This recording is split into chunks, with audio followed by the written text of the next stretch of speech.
Today I'll discuss or I'll teach you literary criticism, and course code number is 406, and this course is assigned to BS English 4th semester, and now I am going to tell you about what is literary criticism. Yes. What is literary criticism? Criticism is the practice of judging the merits and faults of something. Literary criticism को पढ़ने से पहले हमें पहले पता होना चाहिए कि क्रिटिसिज्म है क्या। हम मोस्टली जो है क्रिटिसिज्म को नेगेटिव सेंस लेते हैं कि आप क्यों क्रिटिसाइज कर रहे हैं, आपको क्रिटिसाइज नहीं करना चाहिए। हम मोस्टली जब पीपल हैं वो क्रिटिसिज्म को इन नेगेटिव सेंस लेते हैं, but criticism is the in real case criticism है क्या? Criticism is the practice of judging the merits and faults of something. किसी भी चीज के merits means उसकी characteristics, उसकी qualities. Merits means उसकी qualities.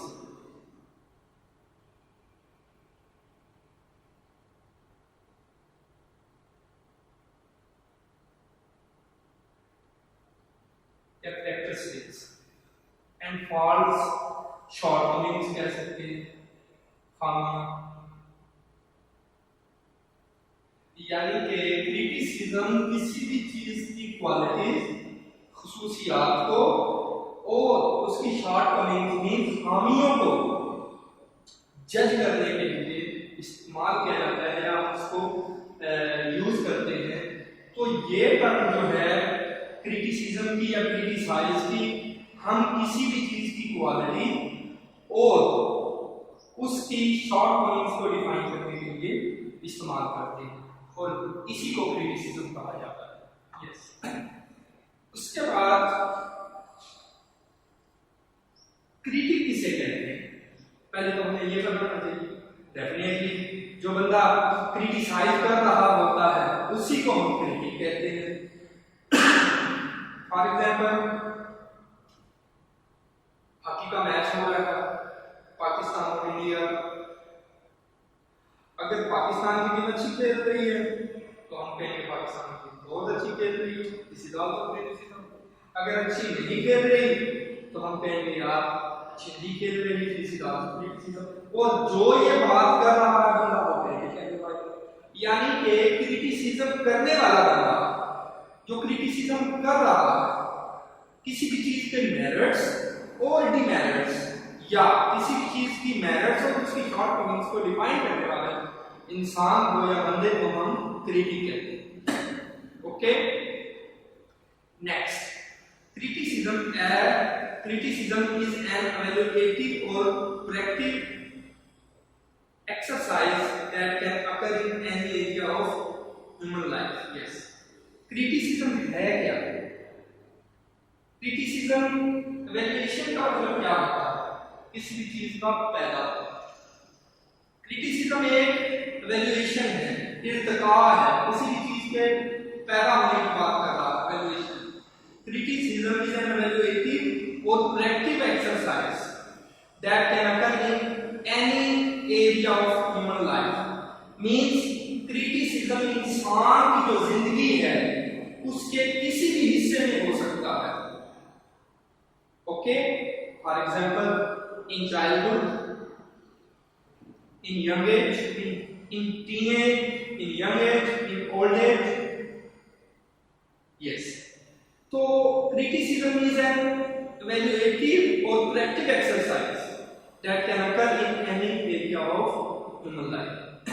Next point, will study 5 critics in your course. आपके कोर्स के अंदर 5 critics हैं जिनको हम पढ़ेंगे और उनकी थीरीज को पढ़ेंगे कि उन्होंने क्या क्या बात कही, किस चीज के मतलब उन्होंने डिबेट की या उन्होंने क्रिटिसिज्म किया या क्रिटिसाइज किया। फर्स्ट, अरिस्टोटल अरिस्टोटल की जो बुक है पोएटिक्स, उसमें वो क्या कहता है? सेकंड हमने पढ़ना है T S. Eliot, tradition and individual talent. तीसरा है मैथ्यू आर्नल्ड, उसमें इसकी थ्योरी बनेंगे हम, function of poetry and literature.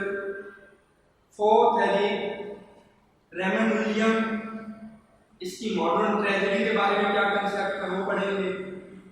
पांचवा है जी William Wordsworth, preface to lyrical ballads. तो हम ये 5 क्रिटिक्स को वन बाय वन पढ़ेंगे।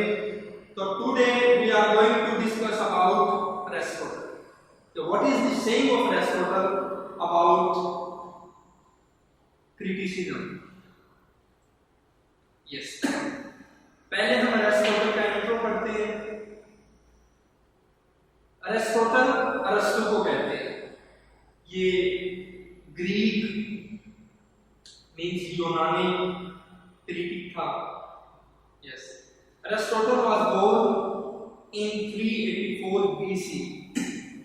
384 BC में पैदा हुआ और Aristotle was died in 322 BC। अच्छा डियर स्टूडेंट्स, मोस्टली स्टूडेंट्स को पता ही नहीं होता BC का, तो आज मैं ये चीज क्लियर करूंगा इंशाल्लाह बड़े अच्छे तरीके से। Means Aristotle was born in 384 BC, before Christ। Christ कहते हैं हज़रत ईसा अलैहिस्सलाम को। तो अरिस्टोटल पैदा हुआ 384 BC। Means हज़रत ईसा अलैहिस्सलाम के 384 यानी कि हज़रत ईसा अलैहिस्सलाम के दुनिया में आने से पहले अभी उनको 384 साल रहते थे, तब अरिस्टोटल पैदा हुआ। और जब उसकी डेथ हुई तो तब हजरत ईसा अलैहिस्सलाम को 322 साल रहते थे पैदा होने के लिए। मींस अरिस्टोटल 384 BC में पैदा हुआ। मींस 384 BC में, बिफोर क्राइस्ट, क्राइस्ट के आने से 384 साल पहले। और डेथ कब हुई? 322। मींस हजरत ईसा अलैहिस्सलाम के 322 साल पहले उनकी डेथ हुई। मेरा ख्याल नहीं माइंड आपको क्लियर हो गया होगा students. He was a Greek philosopher, यूनानी फिलोसोफर था। He was the student of the great Greek philosopher Plato। प्लेटो कहते हैं अफलातून को, और ये अफलातून का एक बहुत आला स्टूडेंट था। Both had different ideas about poetry, different ideas थे दोनों के पोएट्री के बारे में। Means contradiction थी।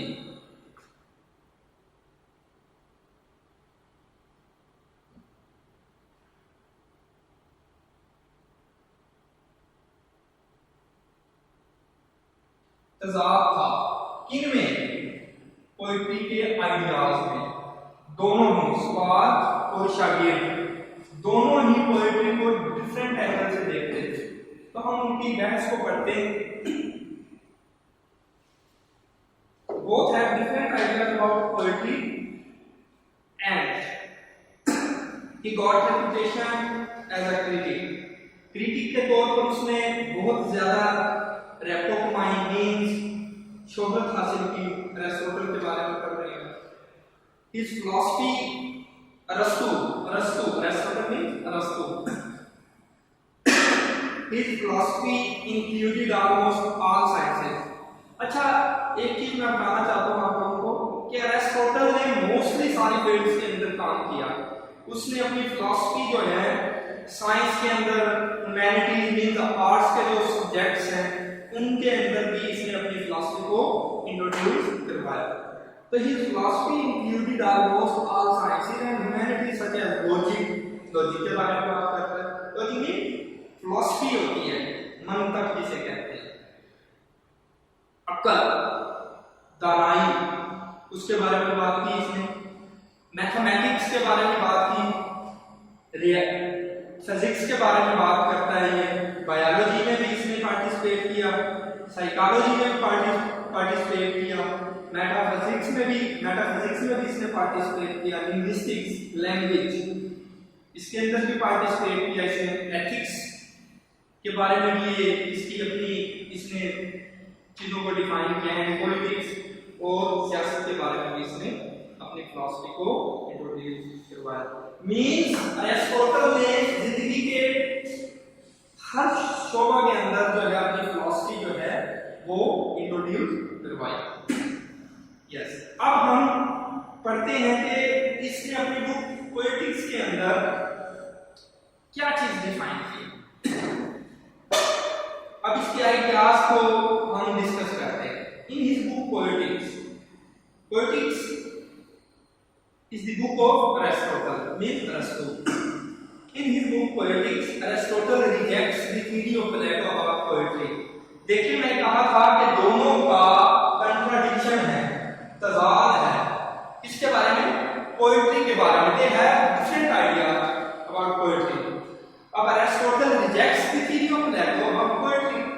अच्छा, प्लेटो की जो थ्योरी थी पोएट्री के बारे में, उसने Aristotle ने उसको रिजेक्ट किया। यस, इस बना पर पढ़ते हैं।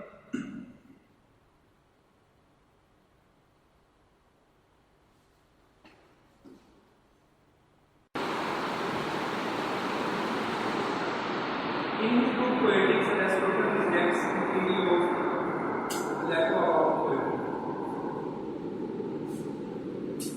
अपनी किताब पोएटिक्स में जो एरिस्टोटल है वो अपने ही टीचर प्लेटो की जो पोएट्री के बारे में थ्योरी है उसको रिजेक्ट करता है। यस, हम अब पढ़ेंगे कि एरिस्टोटल डिफेंस ऑफ पोएट्री, कि एरिस्टोटल ने किस तरह पोएट्री को डिफेंड किया अगेंस्ट हिज टीचर प्लेटो। किस तरह उसने अपने उस्ताद प्लेटो के जो आइडियाज थे पोएट्री के उनको रिजेक्ट किया। Aristotle was the great disciple student हो गए, शागिर्द हो गए। Aristotle एक अजीम स्टूडेंट था प्लेटो। He took up the challenge of Plato to show that poetry, yes, not only relevant but also useful for men and society. Aristotle एक अजीम तालिब था, एक अच्छा स्टूडेंट था प्लेटो का, और उसने चैलेंज किया किसको? अपने टीचर की आइडियाज को अबाउट पोएट्री। क्या कहता है एरिस्टोटल? कहता है पोएट्री ना सिर्फ खुशी देती है but also useful for man and society, और ये यूजफुल भी है सोसाइटी के लिए और बट एरिस्टोटल बट प्लेटो क्या कहता है? प्लेटो कहता है poetry is the wastage of time, वक्त का ज़िया। Poetry, this is the idea of Plato, this is the idea of Plato. कहता है poetry is the mother of life, झूठों की मां।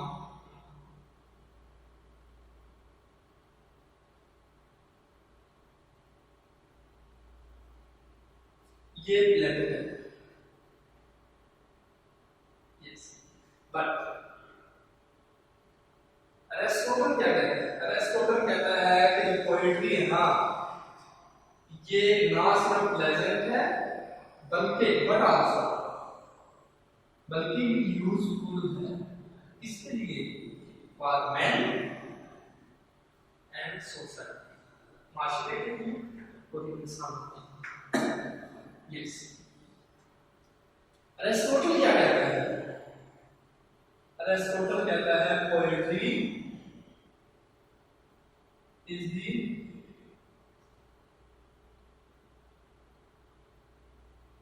source of peace.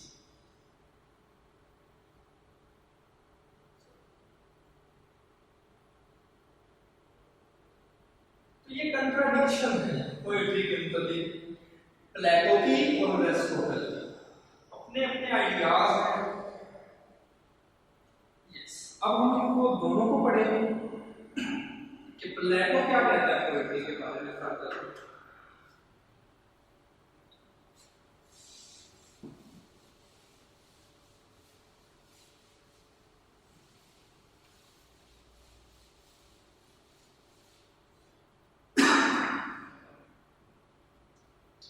Plato was the first, इसके अंदर पीछे स्लाइड पीछे की है मैंने, अरिस्टोटल डिफेंस करता है पोएट्री का। क्यों? क्योंकि जो आइडियाज हैं प्लेटो के वो पोएट्री के मुताबिक ठीक नहीं है अकॉर्डिंग टू अरिस्टोटल, इसीलिए वो उसको डिफेंड कर रहा है पोएट्री को। और अब हमने दोनों के आइडियाज को डिस्कस करना है कि प्लेटो पोएट्री के बारे में क्या कहता है और अरिस्टोटल पोएट्री के बारे में क्या कहता है। प्लेटो क्या कहता है? Plato was the first to use the word imitation. ये जो ग्रीन हाईलाइट किया हुआ है मैंने, ये इसका सेकंड लिखा हुआ है। प्लेटो वो पहला बंदा था जिसने इमिटेशन का वर्ड इस्तेमाल किया in connection with poetry, और उसने ये वर्ड पोएट्री के साथ कनेक्ट कर दिया। Aristotle took the word from his master। ये जो लफ्ज है, ये लफ्ज अरिस्टोटल ने अपने टीचर प्लेटो से लिया, प्लाटून से लिया, इमिटेशन का। Aristotle took the word from his master, but he breathed a new life and soul into it। कहता है कि उसने ये लफ्ज अपने टीचर से लिया, लेकिन उसको एक्सप्लेन नए अंदाज से किया, ऐसे तरीके से किया कि उसने इमिटेशन के अंदर एक नई जिंदगी, एक नई जान और एक नई रूह डाल दी। प्लेटो ने इमिटेशन का वर्ड लिया और अरिस्टोटल क्या कहता है? इमिटेशन बहुत मकबूल और बहुत फेमस कोटेशन है। अरिस्टोटल कहता है all arts imitate nature, all arts imitate nature. बहुत प्यारी बात की है, बहुत प्यारी बात की है अरिस्टोटल ने। दरिया को कूजे में बंद कर दिया इस बंदे ने। कहता है जितने भी फन हैं वो नेचर की नकल करते हैं, नेचर को इमिटेट करते हैं। Imitation means copy. यस, कैसे? आपने कभी पंखा देखा होगा, आपने कभी एरोप्लेन देखा होगा, हवाई जहाज देखा होगा। हवाई जहाज जो है, एरोप्लेन जो है, हवाई जहाज is an imitation of bird. Bird क्या है? नेचर। बर्ड नेचर है और इसको इमिटेट किया गया, बर्ड को देखकर जहाज बनाया गया। फिर हमारे माइंड के अंदर सूरज को ले लेते हैं, सन। जो सन है वो नेचर है, और जो इंसान ने आज ये रंग बिरंगी जो लाइट्स बना दी हैं, बल्ब बना दिए, ट्यूब लाइट्स बना दी हैं, ये सब इमिटेशन है नेचर की, फितरत की। तो अरिस्टोटल कहता है all arts imitate nature. Means imitation का लफ्ज प्लेटो ने भी इस्तेमाल किया, इमिटेशन का लफ्ज अरिस्टोटल ने भी इस्तेमाल किया, लेकिन दोनों के डिस्क्राइब करने का जो अंदाज था वो डिफरेंट था। अरिस्टोटल ने इमिटेशन के लफ्ज को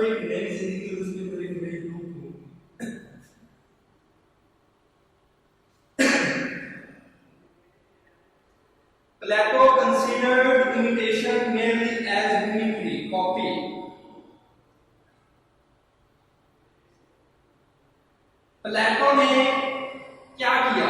कहता है Plato considered imitation merely as mimicry copy. कहता है प्लेटो इमिटेशन क्या है? कहता है वो एक कॉपी है और a server या obedient copy of nature means जो चीज थी वो वैसे ही बना दी। मीन्स एक चेयर को देखा और उसको वैसे ही उसको आर्ट में उसका जो है ना पिक्चर बना दी, जैसे देखा उसको वैसे ही इमिटेट कर दिया।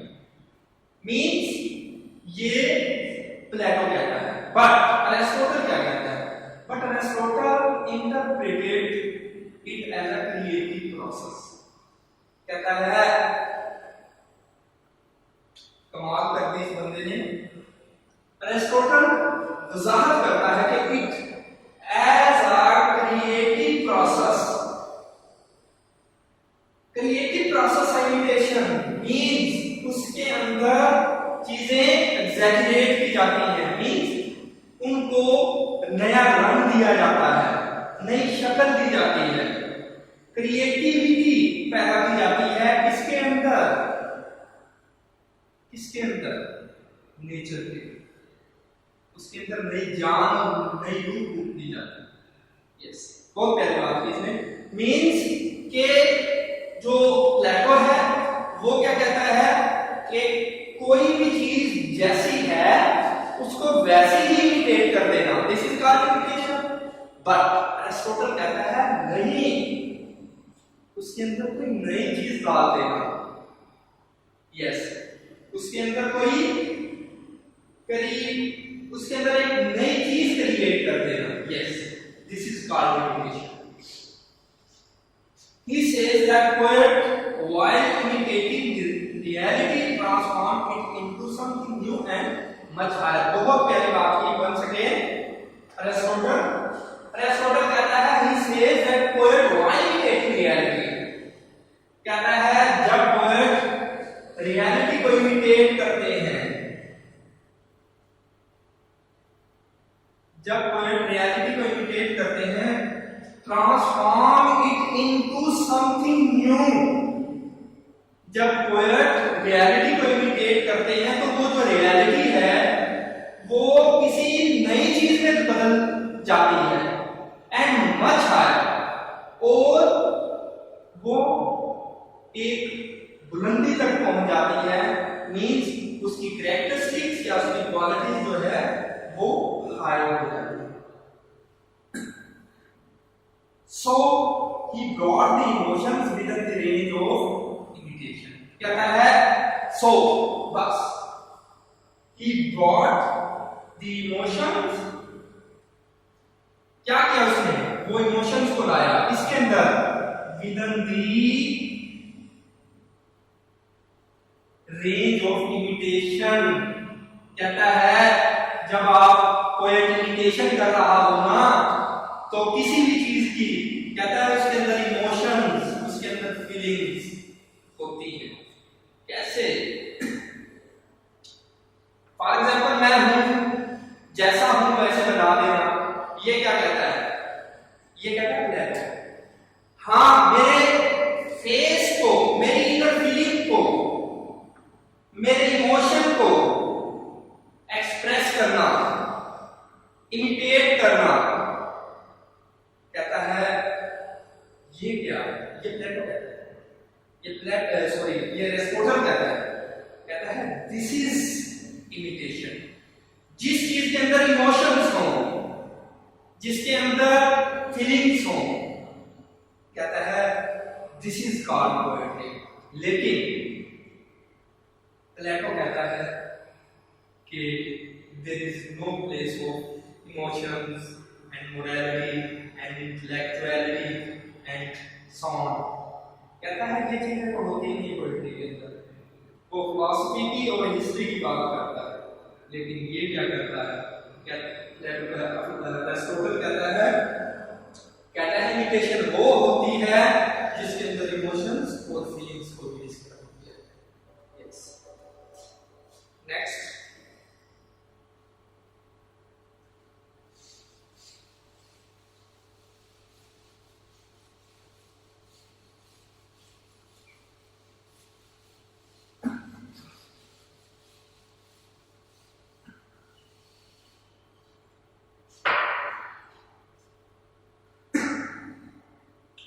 प्लेटो कंपेयर्ड पोएट्री टू पेंटिंग। वही जैसे मैंने बताया आपको कि जैसा देखा उसको पेंट कर दिया। Aristotle compared it to music and rhythm.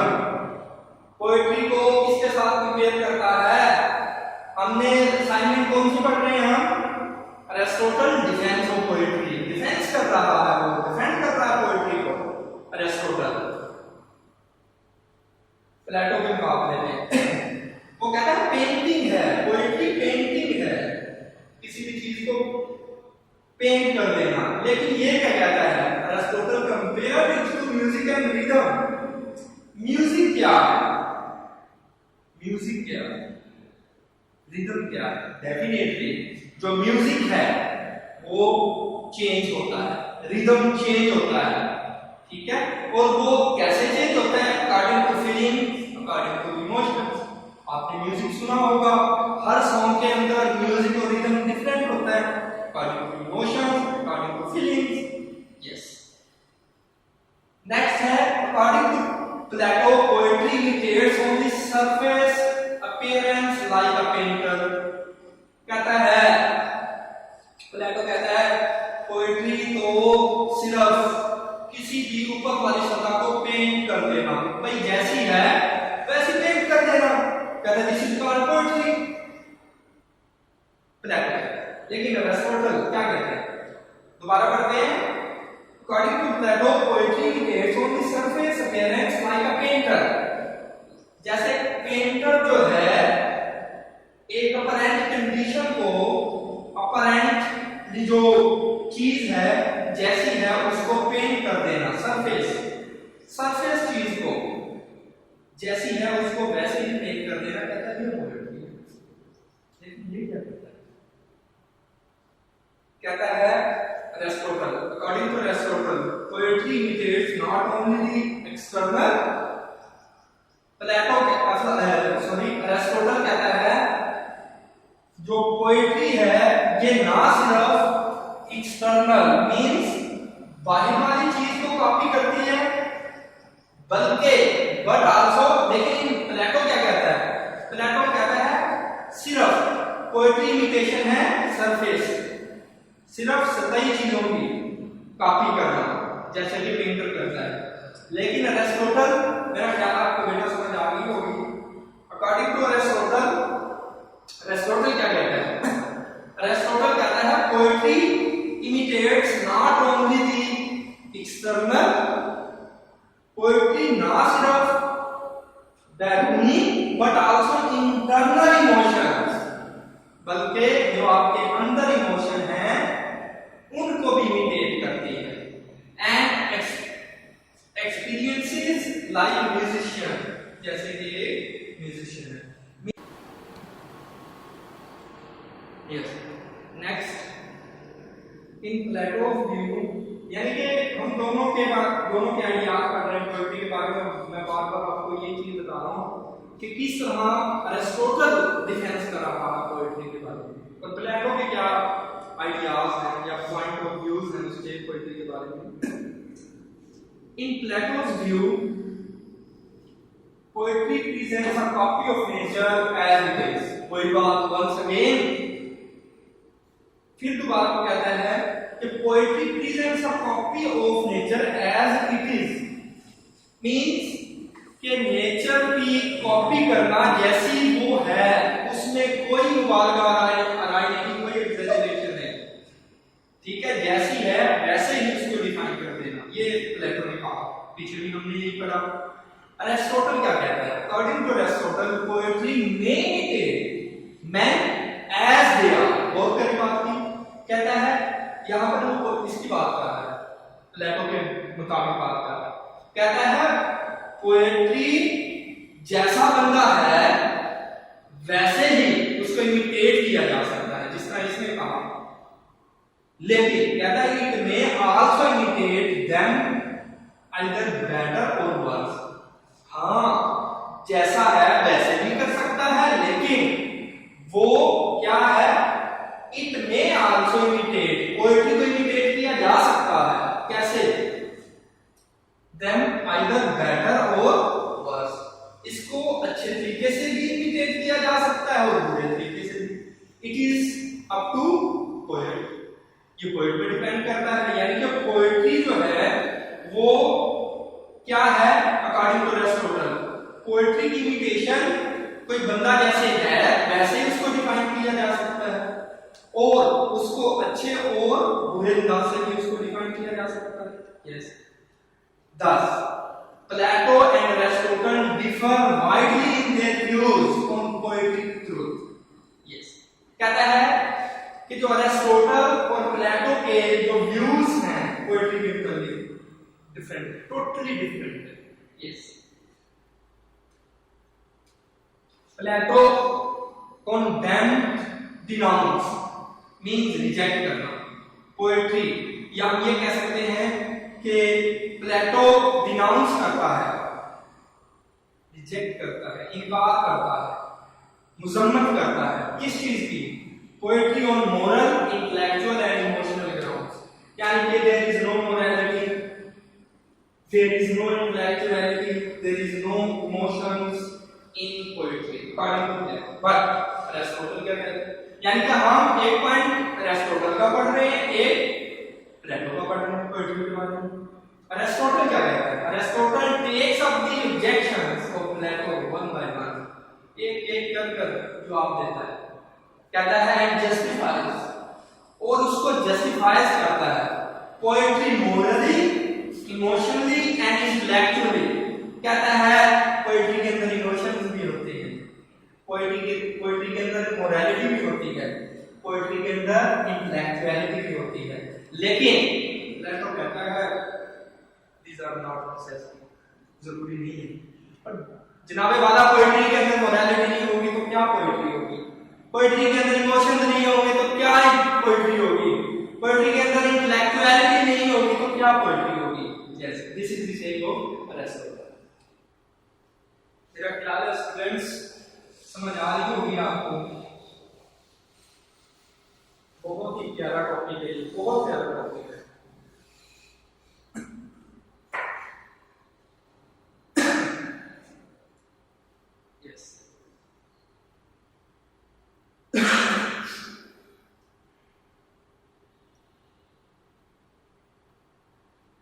He is the first to use the term catharsis. Aristotle ने फर्स्ट टाइम catharsis के टर्म को यूज किया। Catharsis means purification.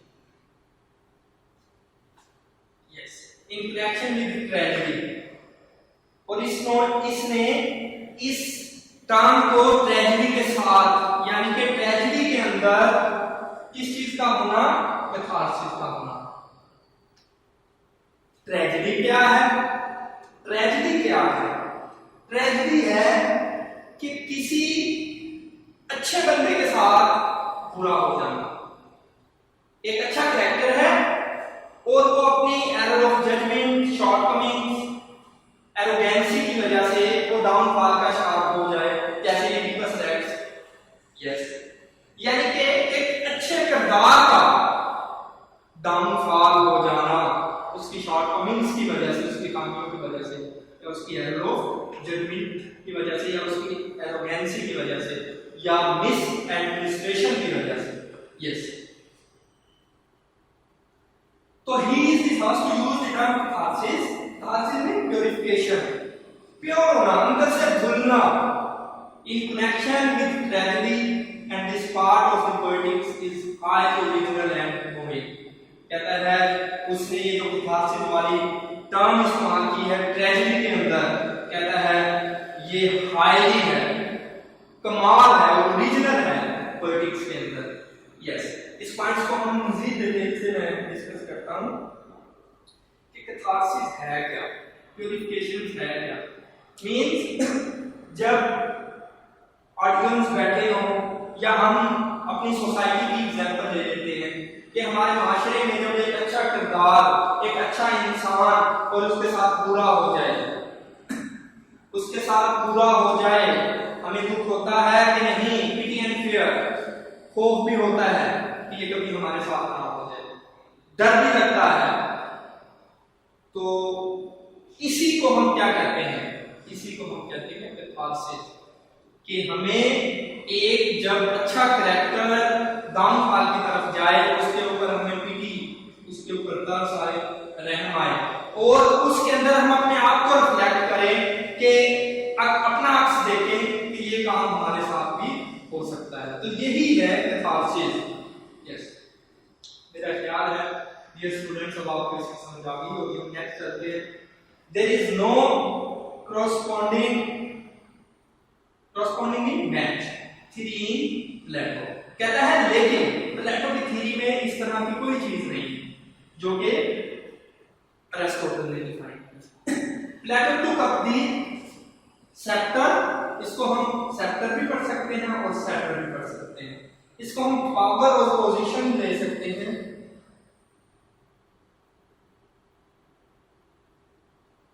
Yes, sceptre इसको यूके वाले पढ़ते हैं, यूनाइटेड किंगडम वाले, और यूएस वाले इसको पढ़ते हैं sceptre, power position on the behalf of philosophy.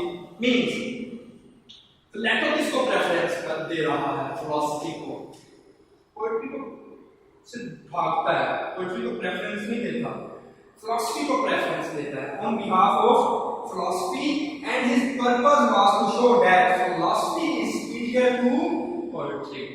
कहता है philosophy जो है वो superior है किससे, पोएट्री से।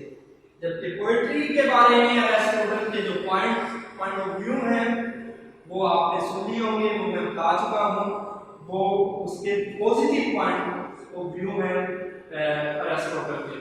Yes, Aristotle on the other hand took up the scepter on behalf of poetry। yes, ये philosophy को superior करता है और poetry से philosophy को superior consider करता है। Whereas Aristotle क्या करता है, Aristotle on the other hand took up the scepter on behalf of poetry and effectively brought out its superiority।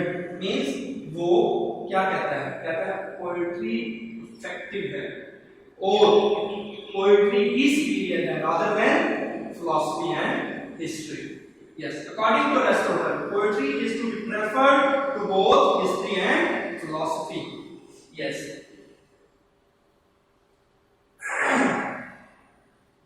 अच्छा, ये सारी जो बातें हैं ये पोएटिक्स में हुई, ये पोएटिक्स जो है ये बुक है अरिस्टोटल की, और रिपब्लिक जो बुक है, रिपब्लिक वो है प्लेटो की जो बुक है रिपब्लिक।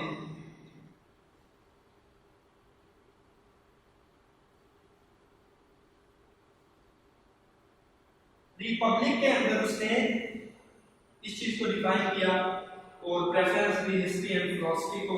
यस, और पोएटिक्स में फिर उसने बताया कि पोएट्री का क्या स्टैंडर्ड है।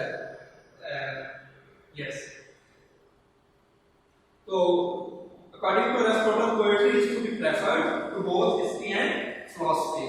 इन हिस्ट्री और फिलॉसफी दोनों से बेस्ट है पोएट्री।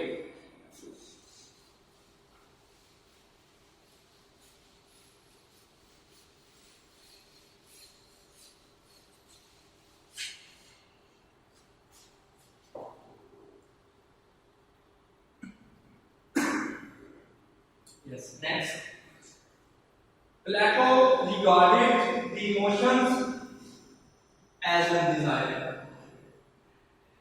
लगता है कि जो प्लेटो है ये बेचारा सताया हुआ है और इसको पोएट्री की कदर नहीं है, और मेरा ख्याल है कि बस अल्लाह ही हाफिज है प्लेटो का। हम ये कह सकते हैं कि प्लेटो रियलिटी पर मबनी चीजें जो हैं उनको डिफाइन करता है कि जैसे हैं वैसे इसको डिफाइन करते हैं, लेकिन अरिस्टोटल जो है वो चीजों को एक न्यूली, या हम ये कह सकते हैं कि न्यूनेस, एक न्यू फॉर्म देता है। yes.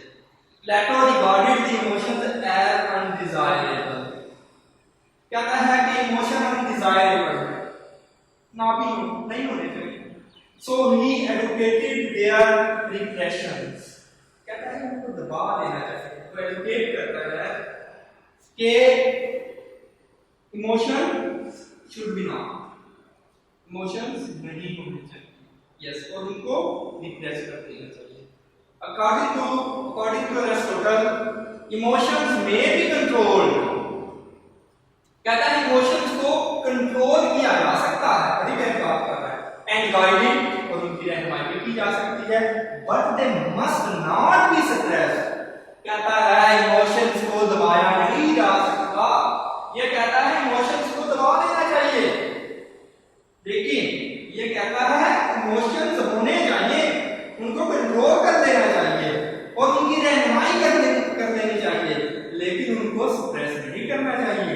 यार इमोशन नहीं है तो जिंदगी नहीं है, अगर इमोशन नहीं है तो लव नहीं है यार, अगर इमोशन नहीं है तो प्यार नहीं है, अगर इमोशन नहीं है तो जिंदगी नहीं है, अगर फीलिंग्स नहीं है तो देयर इज नथिंग, कुछ भी नहीं है।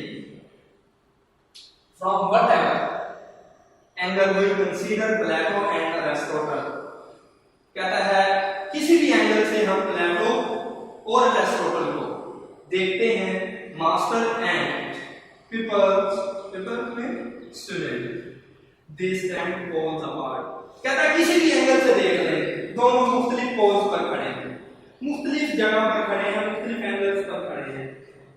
Why? Because they have different thoughts about poetry. Yes. Last point है जी, there was radical difference between these two minds. Radical, इनकलाबी difference है, दोनों के दरमियान इनकलाबी difference है, two minds के दरमियान, minds two हैं, और definitely के ideas के अंदर भी difference है, different opinions हैं, politically different ideas हैं। देखिए आप कि एक टीचर है और एक शागिर्द है, लेकिन उनके आइडियाज चीजों के मुतालिक मुख्तलिफ हैं। Yes, and this is all, thanks.